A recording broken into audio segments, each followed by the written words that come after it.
एक बात दिल से बताना, जितनी सौभाग्यवती माताएं होती हैं ये संक्रांति पर भी 13 चीजें दान करती हैं, 14 चीजें दान करती हैं। बीच में कोई 16 सोमवार का उद्यापन करेंगी तो भी सुहाग की सामग्री देंगी, उद्यापन करेंगी तो भी सुहाग की सामग्री देंगी, कोई कार्य करेंगी तो भी सौभाग्य की सामग्री देंगी। सौभाग्य की सामग्री का दान क्यों किया जाए?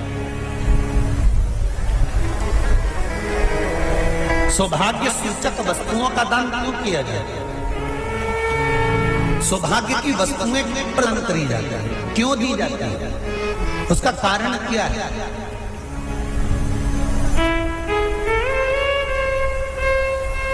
क्यों देते हैं?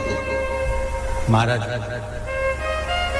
भारत की भूमि की सौभाग्यवती माताओं का एक मन की अभिलाषा रहती है, भारत की भूमि की माताओं की एक अभिलाषा रहती है कि जब उसके प्राण छूटे तो अखंड सौभाग्य धारण करके पति के कंधे पर और पुत्र के कंधे पर शमशान कर।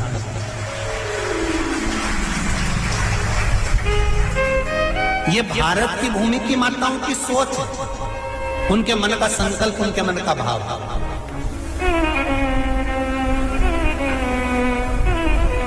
क्यों देते हैं चूड़ी का दान? क्यों देते हैं बिंदी का दान? क्यों देते हैं अखंड सौभाग्य का दान?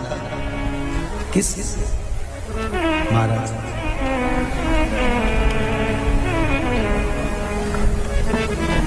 मेरे हाथों में भर भर के चूड़ी रहे, मेरे हाथों में भर भर के चूड़ी, और मैया कोई कामना मेरे मस्तक पे चमकती चूनर रहे, मेरे मस्तक पे चमकती चूनर रहे, और मैया कोई कामना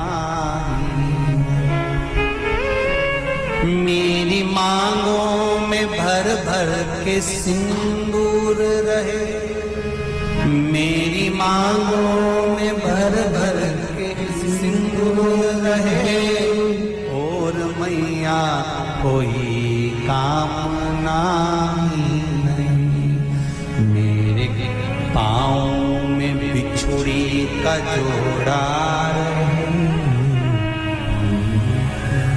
एक बिछुड़ी नहीं, कितनी?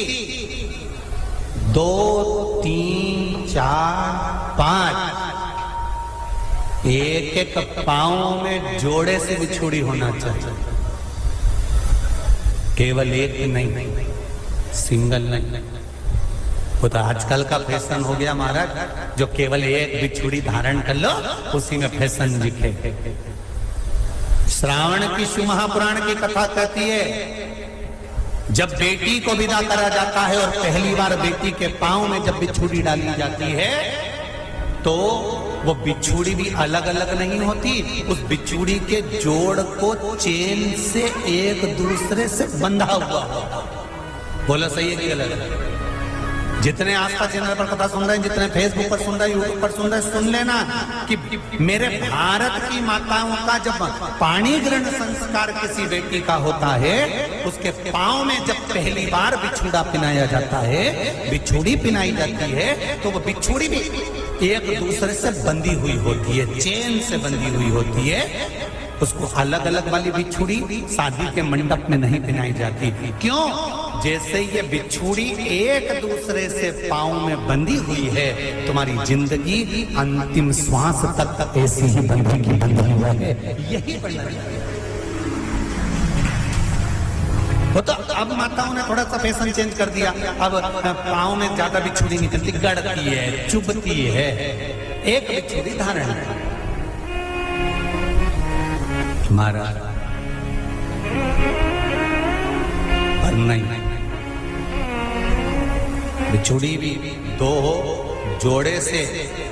हमारी माताएं, भारत की भूमि की जो माताएं हैं, ये चूड़ी भी हाथ में पहनती है तो जोड़े से पहनती है। बोलो जैसा सही है कि गलत है? एक अकेली चूड़ी माताएं हाथ में धारण नहीं करती हैं। अगर भारत की भूमि की संस्कारित माताएं हैं और भारत की भूमि की सभ्यता और संस्कृति को जानती है तो अकेली चूड़ी नहीं, जोड़े की चूड़ी पहनेगी, 2 चूड़ा डालेगी, 4 डालेगी, 12 डालेगी, पर सिंगल नहीं, अकेली। पार्वती जी ने और गंगा जी ने ये चतुर्मास में जितना सौभाग्य का दान दिया है, उनके बराबर दुनिया का कोई व्यक्ति इतना सौभाग्य का दान नहीं दे सकता जो माता गंगा और पार्वती दोनों दान दे रहे हैं।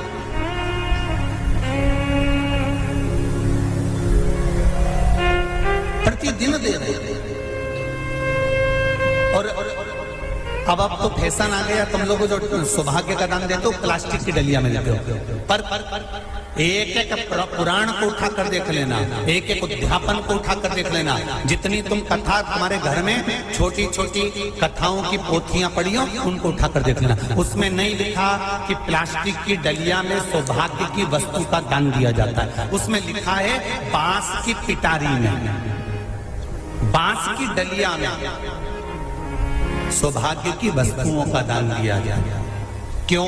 क्योंकि बांस वंश की वृद्धि करता है, बांस सौभाग्य की वृद्धि करता है, और बांस अखंड सौभाग्य, जैसे बांस का पौधा बढ़ते चले जाता है, बढ़ते चले जाता है, उसी तरह बांस की डलिया में जब दान दिया जाता है, बांस की टोकनी में जब दान दिया जाता है, तो ये भाव रखा जाता है कि तुम्हारा सौभाग्य ऐसे ही बढ़ता रहे। पर अब थोड़ा सा फैशन चेंज हो गया तो प्लास्टिक की डलिया,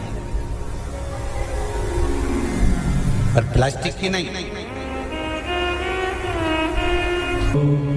तो गंगा मैया और पार्वती मैया चतुर्मास के अंतर्गत जो त्योहार पड़ता है, चतुर्मास के अंतर्गत जो व्रत पड़ते हैं, ये किसी दूसरे के नहीं है। तीज का व्रत माता पार्वती का, छठ का व्रत माता पार्वती का, चतुर्थी का व्रत माता पार्वती का, ये सारे व्रतों की शुरुआत गंगा और पार्वती ने अपने बल से।